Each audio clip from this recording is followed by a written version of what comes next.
is the first of our fantasy football shows. Each week, we're going to invite a guest alongside myself and Luke here to talk about the fantasy football week gone by, the one ahead, and they're going to be entrusted to manage our team for the week, which I know Jim is thrilled about. And that is him down there. If you're watching at the bottom, you can see FPL Shooty. Oh, for God's sake, I'll start that one again. FPL Footy Show Pod. FPL Jim, how are we doing, my friend? Yes, yeah, really good. Thank you, lads. Happy to be here and appreciate you inviting me along. Yeah, can't wait. Very nice. I noticed you've got a northern accent, but it looks pretty sunny where you are, and you're outside.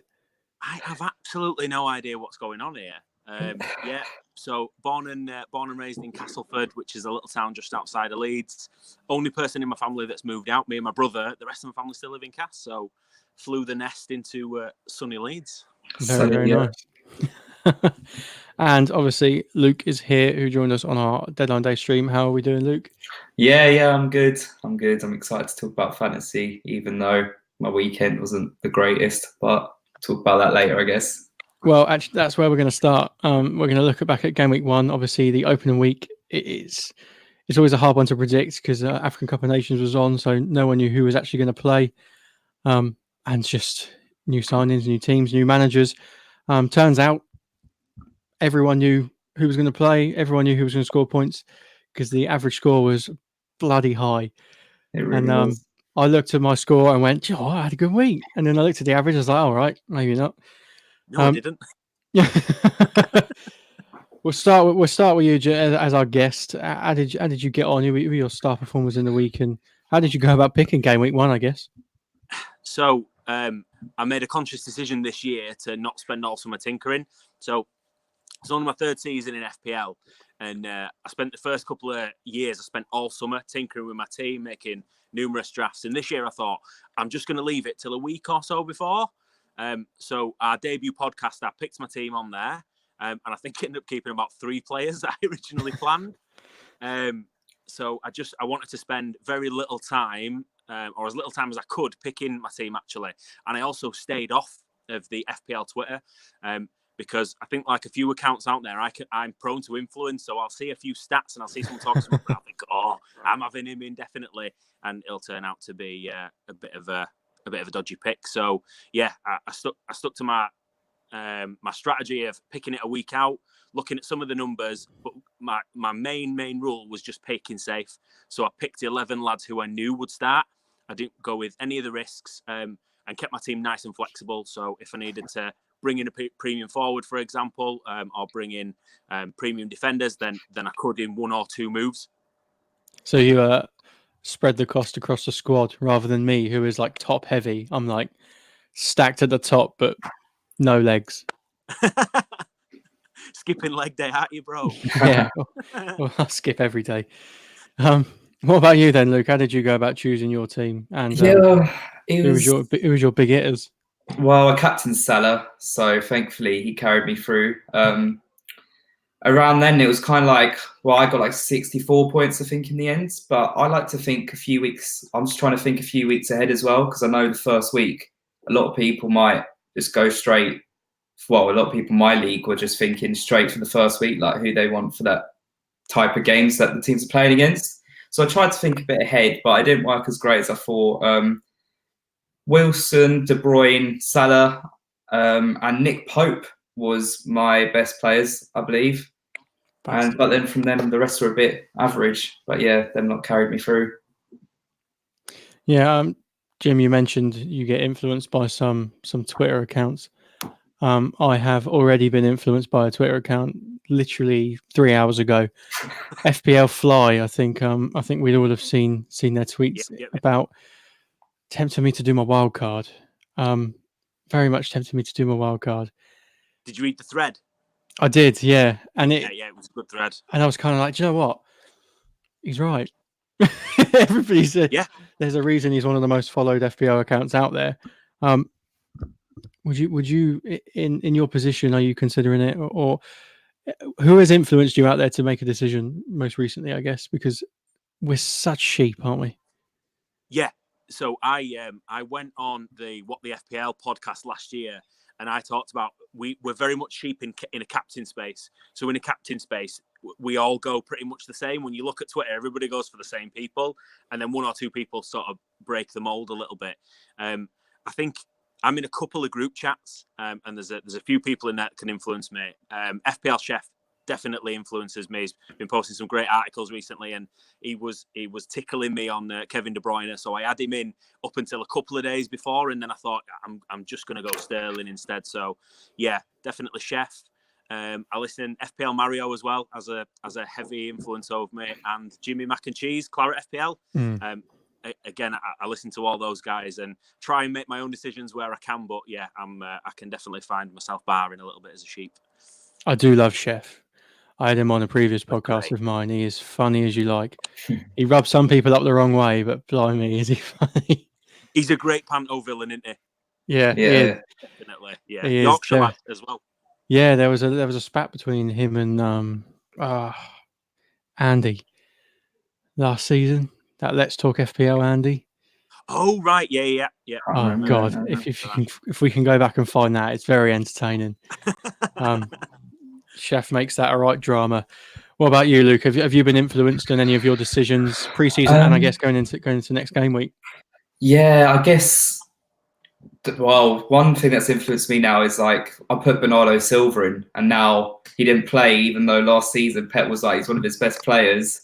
But now I don't know what to do there. So I don't know whether to bring in what the Fantasy Premier League like site is saying, or what some people are saying, like Martial or someone like that. So I'm being influenced in that position definitely, but I always get influenced sometimes by the scout selection as well on the site, where I just sometimes they put in a player that I don't think of, and I'm like, oh, maybe actually he might have a good week, but yeah, it's hard, isn't it? Yeah, well, if we look just here at the biggest scorers of the week, as you can see, Raheem Sterling topped the charts. I think we could have all semi-predicted that one, even though West Ham are a decent team. But it pains me to see two Burnley players there, for obvious reasons. What do we reckon of these two? Because they were a hard team to predict last year, weren't they? With Europa League hangover kind of marring the first half of their season, but then after Christmas they were hot on it. And actually, let's just have a quick look at who their next fixture is. It is Arsenal, I think. Arsenal away tomorrow, lunchtime kickoff.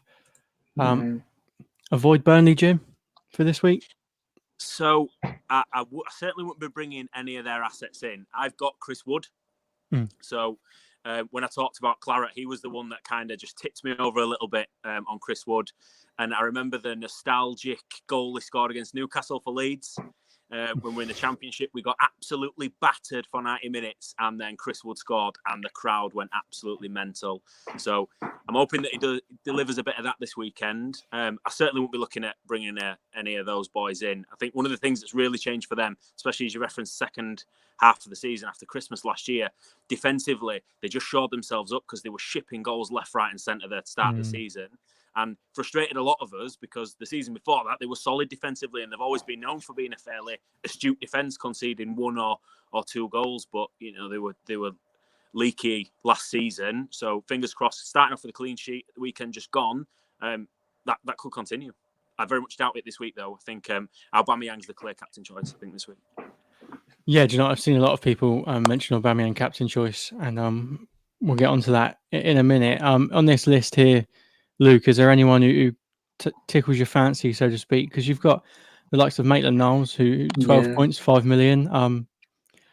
Can't be confident he's going to start every game. Origi, obviously, I think Mane, as he showed last night in the UEFA Super Cup, is definitely back and definitely in form. And then if you know Ronan O'Murphy, the Irish Bundesliga expert, he is Lewis Dunk's biggest advocate. And obviously he's there on 11 points. I'm sure he will be telling all of us to get him in our team. Tempted by any of those? Yeah, well, I guess start with Dunk quickly. Like, I guess Brighton did, first of all, shock a lot of people with the scoreline they got against Watford away from home. And so now you're wondering, are they going to be very different from that team we saw at the last few months of last season? So he is quite an interesting option. Obviously, he's a cheaper option as well. So you can free up positions more up front if you are like top heavy or not. So he's really interesting. West don't Ham at home think. as well. West Ham at Yeah, home isn't an awful fixture. it's a good one. See, I'm hoping West Ham will bounce back a bit from their City defeat, because I don't think we expected them to lose by that much after some of the signings they made. But again, I think that one's up for grabs. It'd be really interesting. But yeah, I think Mepham I was thinking about, but I just think Bournemouth don't keep enough clean sheets over the course of the season for a centre back. But yeah, I think they would be the couple, apart from the main ones that we were talking about, like the Kanes, Salahs, and Sterlings, for me. Yeah, and obviously everyone's looking. You mentioned Duncan; it is priced there. Everyone's looking for that value, that point value. Jim, have you got any kind of low value players you can tip for the week ahead? Because there are some nice fixtures coming. I will quickly, if you give me just a second, get them up.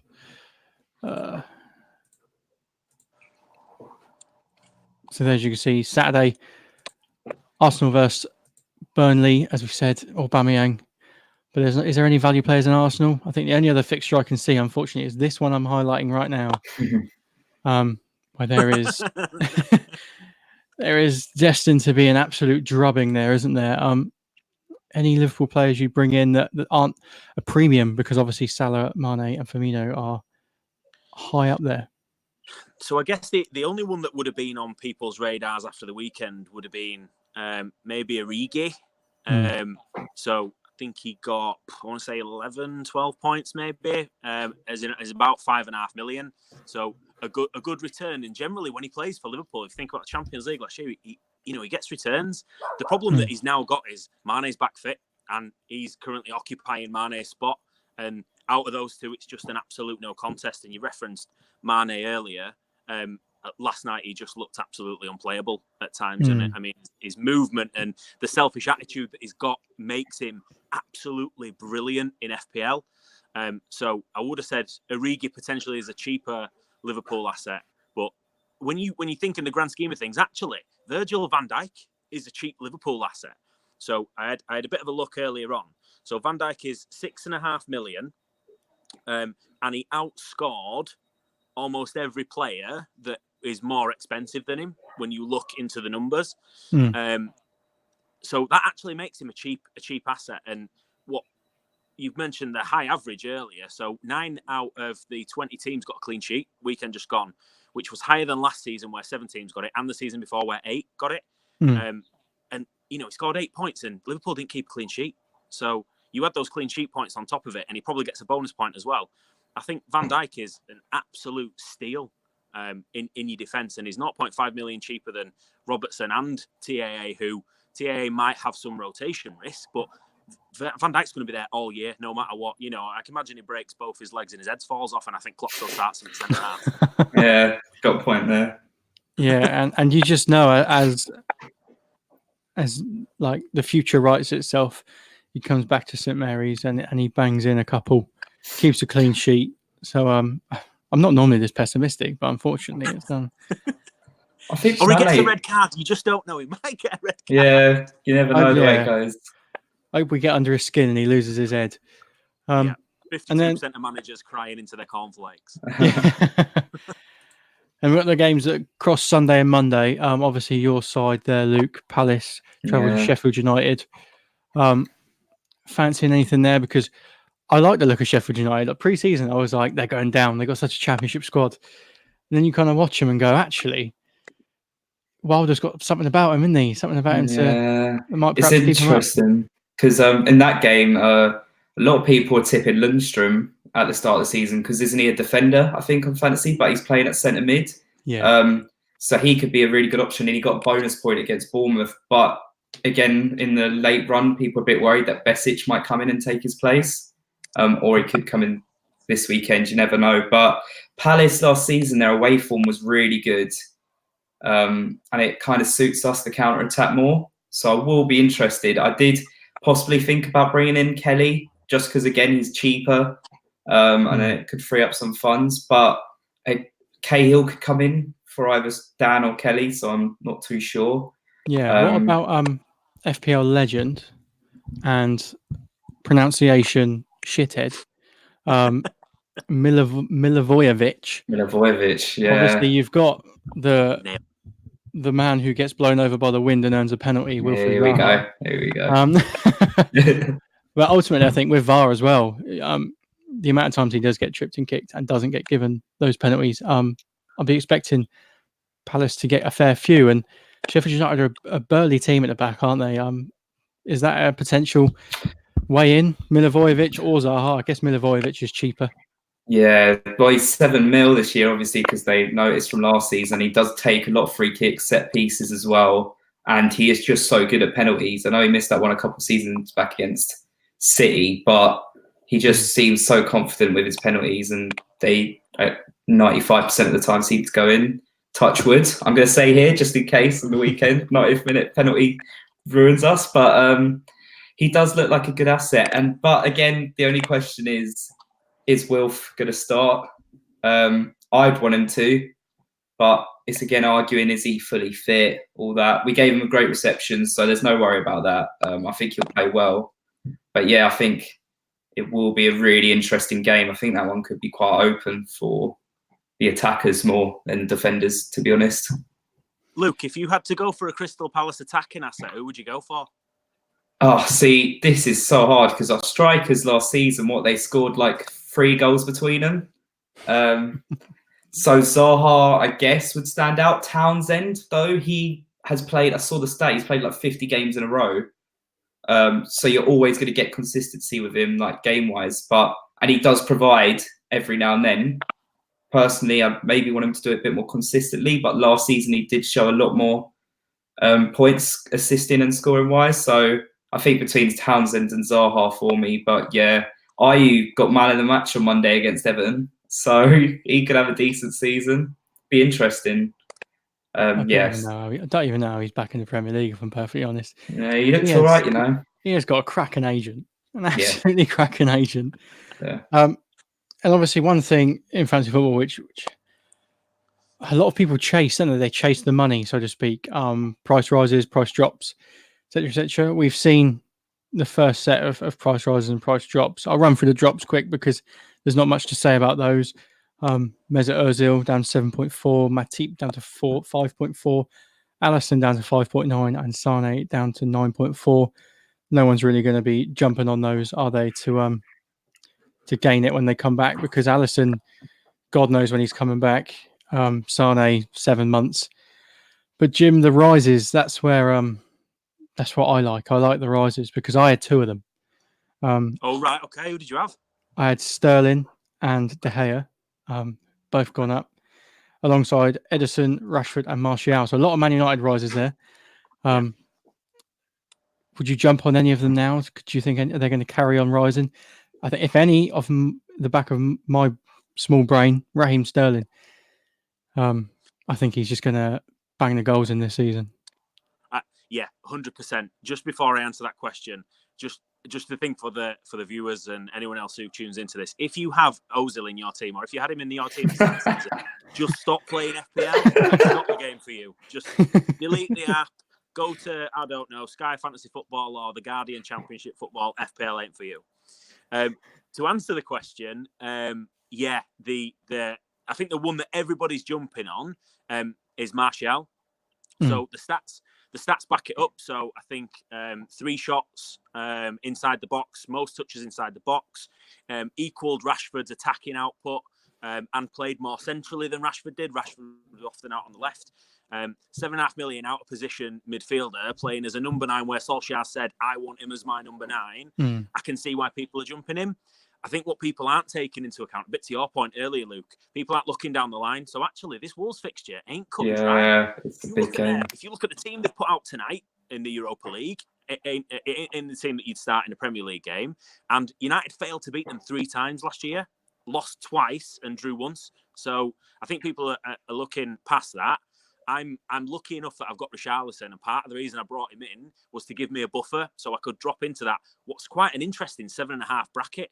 When you look at the lads down there, even the 7 bracket as well. So I've got the luxury of dropping down if I need to. So I'm perfectly fine holding off. But anyone who wants to go for Martial and take a punt, I can't talk them out of it. I did the same with Richarlison. I thought because I wasn't sure where he was going to play with Moaz Ken coming in.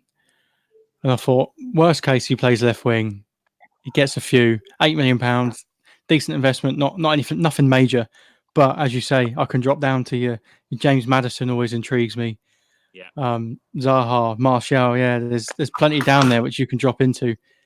And I'm just waiting for, as soon as James Maddison gets a goal or an assist, I'm on him, like immediately. He's such a streaky player. Oh, he's a Rolls Royce of a player when he's on form. It's just yeah. beautiful to watch, isn't it? Yeah, but he is very streaky. He goes missing for 3 or 4 games, and then he hits 5 in a row where he's proper on it.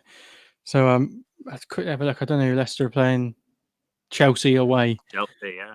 We'll have to. It's an interesting game, isn't it? Yeah, if you asked me after the Man United game, I'd go Leicester have got that. But last night, Chelsea really impressed me. I think Kante coming back is he's not an FPL prospect at all. Yeah. More so than he probably was in previous seasons, to be fair to him. But no, I think Chelsea might just be all right this season. Luke, are you thinking of jumping on any of these bandwagons? I guess we'll call them. That's what price risers are. They're bandwagons. Yeah. The way they work. I guess Martial's the only one for me. I've got Fraser on my team, so I wanted to see how he does against Villa, and then possibly, or again, I've got Bernardo Silva, and now I'm worried he's not going to actually be as consistently in the team as he was last year, because Mahrez kind of took the back seat a bit more. And even though Bernardo did get dropped for some, so I've got them two that I've got. Again, Bernardo probably falls into that bracket where you can drop down if you need to. But yeah, I think only Martial for me, really. Be interested with Chelsea as well, because Lampard went for experience last night over the weekend, where he went for young English players. So what's he going to do this weekend? It's going to be interesting. Yeah, and one for Chelsea, which I'm going to ask you both about, who, despite not doing much, it looks like he's going too soon, is Pedro. Against Manchester United, I think he was one of their best players, and last night he was just everywhere, absolutely everywhere. He hasn't quite got the returns yet, but they're surely going to come, isn't it, Jim? Yeah, definitely. He went through. I think he had a good start to the season, or maybe 6 or 7 games in, he was electric. I actually prefer him to Willian. Strangely handed the 10 shirt to this season. It baffled me a little bit. But yeah, Pedro's a real asset. He's not afraid to have a shot. Again, they're the types of players that you want in your team because they play percentages. It's not great for their BPS, don't get me wrong, but the more shots you take, the more goals you're gonna get, the more likely rebounds, so you get an assist off it. So yeah, I really like Pedro, and he's one I've definitely got my eye on. Yeah, nice. Let me just get my Google Docs open again because I've stupidly shut it. We've mentioned who's on our watch list. But if you were to tell the viewers and listeners, regardless of budget, who do you need to get into your team this weekend? Give me one player, Luke. Oh, God. Okay. I'm going to say Aubameyang. It was between him or Mane, I guess, but I'm going to say Aubameyang just because I saw the stats that he scored twice against Burnley in the last 3 games. So, you can't really go wrong there. Are you going to echo that sentiment, Jim? I think Sterling. Yeah. Even against Spurs, I would still say Sterling. Aubameyang, yeah, absolutely. I can see that. I think the thing that I really like about Sterling is a lot of players who aren't really deep in the game will look at that fixture and think, oh, Spurs, they did him in the Champions League last year. So Sterling's, I still think he'll deliver. That movement that he's got at the minute is like nothing out there in the world. And he's added finishing to his game. So if he can keep getting into those positions behind that Spurs backline, which I don't think is perfect, I can still see him scoring goals. Yeah, I've pre-season I've put him 20 plus this season. I reckon he's getting. I think he'll get Golden Boot. Yeah, he's comfortably in my team and not moving. As we said at the start, you were doing what used to do all your tinkering. I tried to stop tinkering, but I couldn't help it. But the only 2 players that remained were Sterling and Che Adams. And I'm not being funny, but I reckon that second one's going to be leaving it soon. You never know. He's quite a cheap striker to have. He was getting himself into good positions as well. I watched Match of the Day, so he had a half chance, didn't he, in the first half? I just can't help. I can look at Ollie McBurney all the time, and I'm like, I want you on my team. I want you on my team. In my head, he's going to turn into a Ricky Lambert style striker. It might take him a few games, but I reckon he's just going to be. Because what fascinates me about him is technically, he's not a footballer. Like he's not. But he's just got this ability to score goals. He got 24 in the championship last season. He did better goals to minutes ratio than Che Adams did, and everyone's wanting him in their team. So I think as much as I might be off the mark, it's kind of a physique thing, isn't it? You look at Ollie McBurney and go, the Peter Crouch syndrome. That's what it is. You look at him and go, nah. Yeah. Like he could time up my driveway for me if I really needed him to. And Sheffield United have got good fixtures coming up as well, so I can see people potentially making that. If he bags at the weekend, I think potentially people start to really consider him as an asset. I think you have to think about the Wilder tactic as well with the overlapping centre backs. Yeah. I'm scared for Sunday. I'm not even gonna lie. Like, what's gonna happen on that pitch? I don't know. Like, because that whole tactic is built around crossing the ball into the box from different angles, and you know what I mean. He's for me. He's one I think. Che Adams, see you later, mate. Don't care how many goals you score. I do, but I don't mean that. No. Right, let's get up our team. This is what we went with last weekend. This is from the live stream. We did a live stream, and everyone that came on chose a player or two. I think we had FPL Nimfria on last, and she love her to death. Yeah, quality. She picked Pickford, Aguero, and I can't remember who else. She picked some players anyway. But Pickford come good for us. We captained Aguero. Probably shouldn't have. But anyway, what do you think of that one, Jim? It's small on my phone for some reason. So sorry, I'm just messing about with the camera. I look really weird, everyone. I'm really sorry. You're suited and booted though, sharply dressed. Yeah, beautiful. You only get one chance to make a first impression, don't you? So you know what I'm saying. Yeah. Redmond, interesting pick. So Ceballos got has in quite a few teams. I think people think that he's going to play a bit more advanced. And I talked about it on the pod on Monday. What I really, really liked about him was that Newcastle tried getting the ball back for a quick goal kick and he smashed it into the stands. And I'm dead keen for that level. That's a school of Real Madrid, that is, isn't it? It is, yeah. It's a decent looking squad, that, boys. And then on the bench, if I scroll down, we got Daniel James, unfortunately. Matt Targett, Lundstrom, the famous Lundstrom, and Tom Heaton. I'm loving our keeper choices, Heaton and Pickford. They are two solid choices. Yeah. But would you make a transfer anywhere? That's my first question to you. Yeah, I think Redmond. You cheeky fucking. I mean, no, leave it. Don't make a transfer. Right, he's gone. What we got? So we've got 6.5. That's what you're working with. Not a lot. Okay, 6.5. Let me just have a quick. I've got the official FPL site up in front of me. 6.5 mil. Let's have a look. Oh, and Dombele, I do like him. He looks really good, doesn't he? Yeah. Didn't expect him to score, but then now he has. He's gone in the back of my head. Like, should I get him in as a cheap? I've got this on a podcast as well before the season when Spurs signed him. I didn't really see much of him at Lyon, but I watched as much as I could of him, and I thought he's got shades of Yaya Toure in him. Yeah. I can see it happening.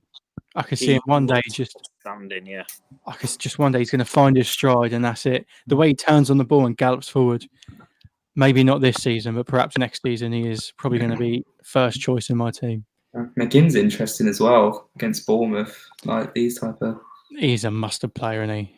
Yeah, he looks good. I think. Fantasy aside, I think he looks like a really good centre mid. If I'm looking, so I looked at John McGinn when I was thinking of the transfer for you. I looked at John McGinn, and I thought positionally when I looked at his heat map, like he gets those touches in and around the box, and he frees up those funds. So it would either be John McGinn, I think, or Yuri Tielemans. I thought he got into some really, really good positions, and again, he's not afraid to have a whack, and they're really the types of players that you want in your team. Or if you want to go left field, I think Lingard could get a potential stretching the United team. My head says McGinn. I think with those fixtures, We'll go gets from you, McGinn. gets you I a think they mil look in good. the bank to have a play with. He's got good fixtures coming up. Positionally very good. Everyone's talking about the risk with him is yellow cards. He loves flying into a challenge. But I think his attacking productivity, how Wesley holds the ball up and draws defenders in, will create space in behind for him to run into. You've convinced me. I don't need any more than that. You pretty much you should be his agent, if I'm honest. I'm dressed like I could be his agent. Yeah. It's a lucrative game. It's a lucrative game. Right. I won't be sat in my garden if I was, trust me. No. Before we get you to choose the captain, though, I'm gonna let Luke choose the formation this weekend, because I'm looking at Matt Target there, Bournemouth at home, and then looking at kind of, I don't know. Actually, I don't know. I'm not looking at Ings. Actually, I am looking at Ings and going, nah. Yeah, I think again, I'd agree with possibly taking Ings out for Target or Lundstrom. But then again, like, because James came off and scored, I know he's not going to do that every week, and I know it's Wolves. He'd probably be least likely, I'm going to say, actually. Again, I think, yes, might have to take Ings out. Sorry about that. It's all right. It's fine. I can't say Redmond, now Ings. It's fine. Just tearing Southampton the side apart. Thrown in the bin. Well, hopefully it works the other way and they completely show us what they're made of on the weekend. But I think Target, yeah. Yeah. A 4-4-2 as well. I love a 4-4-2. Proper Sunday league. I'm all about that. Yeah. I like it. What about captain then, Jim? There's a few choices there, aren't there, if I'm honest? Yeah, there is. I can't remember the stats I put out, but I had a look at Sterling versus Salah in goals home and away earlier, and actually Salah edges him. So Salah's away form last season was better than Sterling's home form. Oh wow! But I don't think you can look away from Sterling. No, I think when you look at that team, I think he's the obvious choice. I'm keen for picking a home captain as well. So. What about Vice? If all else fails, what about Vice? Vice? Martial. Yeah, just in case, because no, my luck. He's going to play. Sterling's busy or something. Yeah, that'll be it. Sterling will trip over his dog or whatever and get himself injured. There you go, then. 99.2 in the bank, 1.2 already. I'm having that. That's a really good team, actually, for the weekend.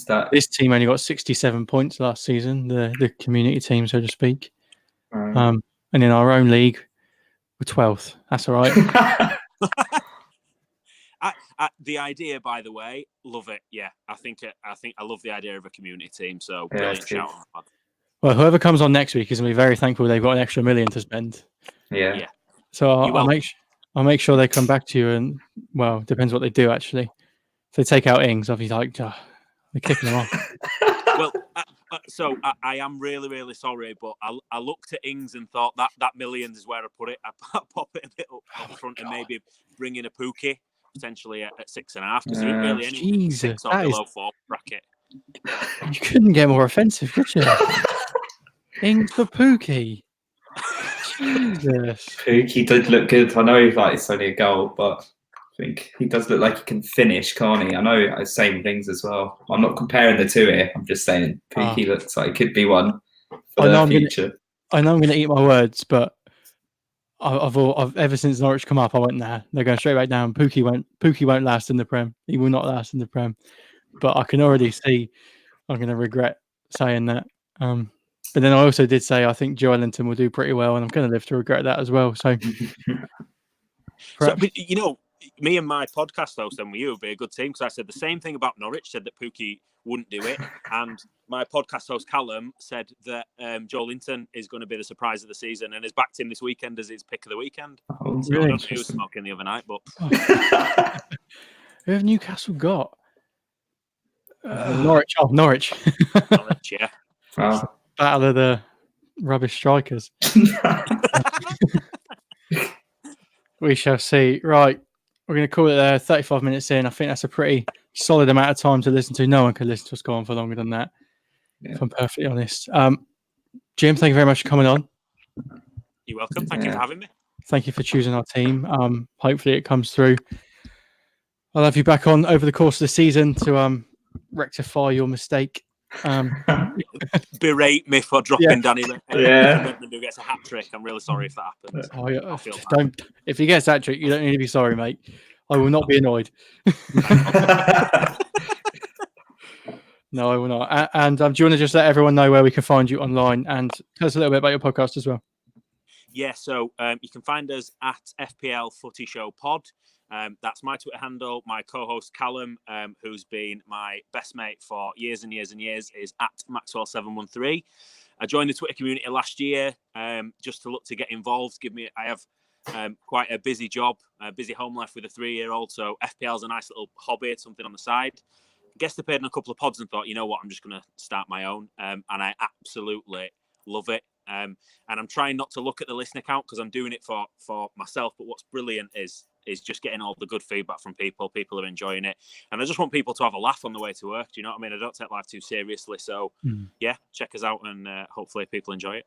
Very good. Yeah, we'll tag that in all the socials, and we'll put it in the description on all the iTunes and stuff. So hopefully people can find it through that. And the same from you, Luke. Where can we find you online? Obviously, if you guys are watching on YouTube, you can see our Twitter handles.